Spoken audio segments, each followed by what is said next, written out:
No way. No way. Nani? That doesn't, I can't. That won't fly. That won't fly. Bro. Yeah. Did you read the new chapter? The new Dragon Ball Super chapter? Yeah. Yeah. That's the worst chapter of all time. Literally ruined. Nah, like, it honestly ruined Dragon Ball. Like, I just... It's the worst chapter since the one before that and the one before that, dude. Yeah, and the one before that. And you know what? It's even worse than one next month. This is unbelievable. I can't believe they're ruining the series. Dragon Ball is truly dead. Yeah. Why are we mad? I don't know. I actually quite like the chapter. I like Bardock. Yeah, so did I. I thought it was cool. Yeah, I actually thought it was. But the internet says we're supposed to be mad. Wait, I am mad. I'm furious. Well, hold on. Let me ask you a question. So you like Bardock, right? Yeah. And you like the action. Yeah. And Bardock beating up Gas was cool. You would say it was Gas. Yeah, that was pretty cool, yeah. But we hate it. I hated it. Yeah, I thought so. Well, that's what makes us Dragon Ball fans, I guess. Okay, so same time next month? Yeah, same time next month. Cool. Yeah. We'll talk about next month. Alright. Yeah, cool. Alright, I need to know what happened in the chapter that everyone is angry about. Because, okay, for some reason this is always the thing and I can't stand it, okay?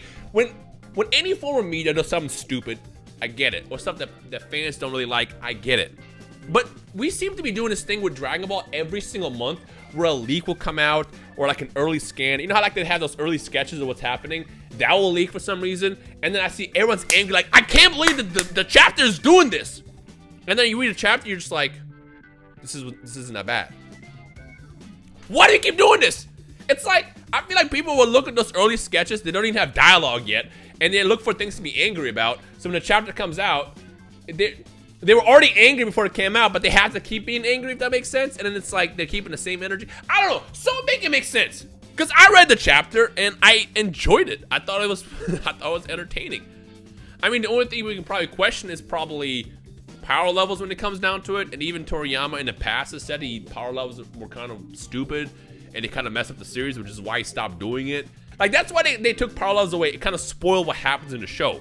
So if anything, the only thing we can probably question is the fact that Bardock wasn't really that strong. He shouldn't have been that strong. And then, you know, Gas should have easily taken him out based on how powerful he looked. But I don't know. And then he had like the aura around him that probably was like hinting that he was about to go Super Saiyan. But then again, he also had Zenkai boost that made him technically stronger.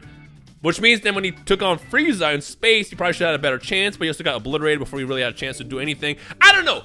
The only thing I can think about that's like bad, quote unquote, or doesn't make sense is probably that. But outside, I thought it was cool. Ironically, for like the last couple of months, you know, I gave you my biggest gripes with this arc, and that was just the fact that I didn't really like what was happening, felt dragged on, and still being dragged on. But every time we had Bardock airtime, a cool character in the drama series, I thought is when the arc was getting better and was more enjoyable. Every time we get more insight of Bardock as a character, I think it's cool. And that, to me, has been the best part of the... This is the best chapter, in my opinion, of this arc so far. Right next to the whole Ultra Ego, maybe, and a couple things here and there. But in general, like I said, this arc has been so slow to me that I just haven't really found things that I care about. And it wasn't until now where I'm like, okay, you got my attention. But then it's like, how is this supposed to solve Goku's dilemma of figuring out how to beat Gas now? I don't know. Also, what was up with the wish? I think that part is kind of confusing to me. Although you could probably argue, this is something that's going to headcanon for me right now, is, you know, he asked for what he should do with the wish, and then obviously the wish was made. And I assume when Bardock was like, I just wish for my sons to grow up, maybe that was a reason why they were able to get off a planet of Vegeta successfully without getting killed by Frieza or getting attacked, basically. I don't know. It doesn't bother me. I think it's cool. The action was great. The fighting was dope. I would love to see this get animated one day because I like Bardock's character. I think he's a very, very slept-on character in the Dragon Ball universe. You know, I mean, he's a fan favorite to a lot of people, but I feel like when it comes down to your favorites, you know, people always go with, you know, the Brolys of the world, the Gohans, the Gokus, and the Vegetas. And then every now and then you get the ones who are like Bardock. He's like, not the most popular, but he's one of the more popular, less popular character, if that makes sense. So anytime you give me more Bardock in the Dragon Ball media, I think it's dope, and I'm here for it. He's a dope character. And I really wish that... I kind of wish that they would have hinted more at Super Saiyan, because I assume what that aura was Nah, that's probably stretching. I think that aura was just basically him getting stronger and a Zenkai effect. And maybe if they animate it, he might have like a yellowish aura that's like the state between going Super Saiyan. Like right when you're about to tap into it, but he doesn't have the full rage to go into it yet. Or it might have just been a regular ass aura. I think it's just a regular ass aura and he's not quite there yet. The point is I thought it was cool.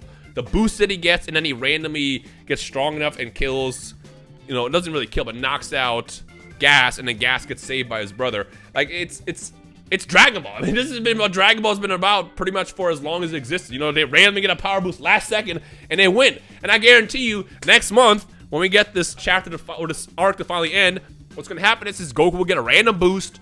He'll probably master Ultra Instinct more because of, I don't know, something is going to trigger his memories. They'll make him want to fight more.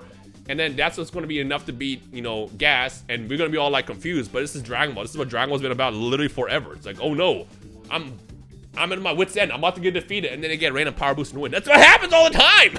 Oh, I don't know. I think it was dope. You know, like I said, this entire arc has been very, very on my forgettable side of things. I'm probably never going to go back and reread it. I'll watch it if it ever gets animated.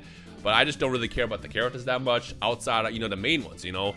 And I think the best part about this arc so far, in the comment section below, you can let me know what you like the most as well. I assume the fan favorites are definitely going to come down to Ultra Ego and Vegeta doing something cool, even though he didn't really get to actually do anything with it, but, you know, achieve a new transformation unique to him was dope. And then the Bardock.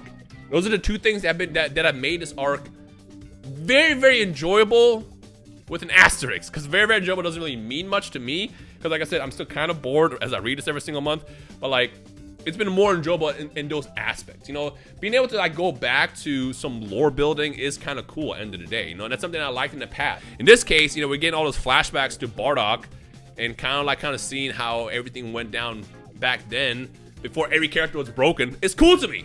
And like I said, Bardock is just a dope character, and I love his fight style.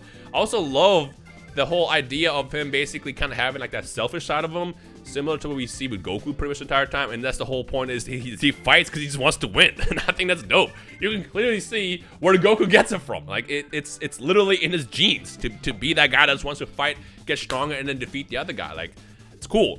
Now, if Bardock would have said something corny like, you know, I'm only fighting you because I want my son to live, or something like that, then sure, that's rewriting the character. But like Bardock being kind of still cold-blooded and a warrior, that theme was still there. So again, the question I have now is why were people upset about this arc, other than the fact that they read leaks before it was out and then kind of went along with it? I don't know. But yeah, I'm ending right here. This is pretty much everything I can talk about.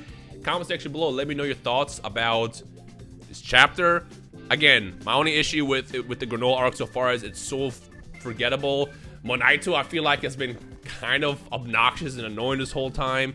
He did something cool by hopping in front of Bardock and taking the spear, but outside of that, he's just been kind of like that character that just runs away the whole time, that whines, and then even tries to do the whole... Something I also like before we end this is I love the fact that when he wished for Bardock to get sent back to his planet, the dragon asked. Because that same thing happened with on Namek with Goku. It's like, do you want to go back? It's like, no, don't do it.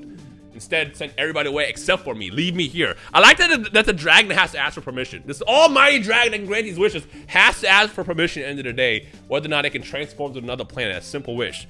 But yeah. Anyways, but yeah, let me know your thoughts down below. Is this truly the worst chapter of all time? And if you really believe that, not because you watched the video or you saw a couple tweets, let me know why. Because it's really easy to like see an opinion online and just immediately latch onto it, whether or not you believe it or not, because you want to do that. A lot of people tend to do that online. But overall, let me know what you guys think. Also, can I point out, before this kind of sticks to my theme, the other day I tweeted Dragon Ball Super manga is peak fiction. That was obviously bait. And the only reason why I'm clearing that up right now in this video is because I'm literally releasing videos supporting this chapter that apparently everybody hates. And it's like, that tweet now looks realistic. I'm lying, obviously. I literally tweeted that because I woke up that morning and I saw people angry about the chapter. So I'm like, all right, I don't even know what the chapter is done yet, but I'm gonna tweet it because it's funny. And then I tweeted, Adala tweeted, and a couple other guys tweeted as well, because I thought it was funny.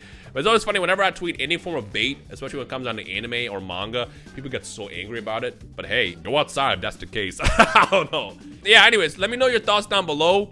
Is this the worst chapter of all time? Any questions you have? Any analysis that you want to break down from this? And I guess we'll take it from there. But as always, I mean, I'll see you guys next month, and hopefully this chapter finally ends. Not the chapter, but the arc finally ends next month, because I'm so tired of this. I want new stuff. I want new characters. I want new powers. I want new villains. I want to get out of this granola stuff. I don't care about it anymore. Like I said, the best part has been literally Bardock and Ultra Ego, and now we're past the Bardock part, and now we're basically in the climax and the finale, the final fight. So I assume next month is when it finally ends. So yeah. Anyways, thank you guys for watching. Let me know your thoughts. Thumbs up if you enjoyed the video, and I guess I'll see you guys next month for another Dragon Ball Super manga talk. Peace.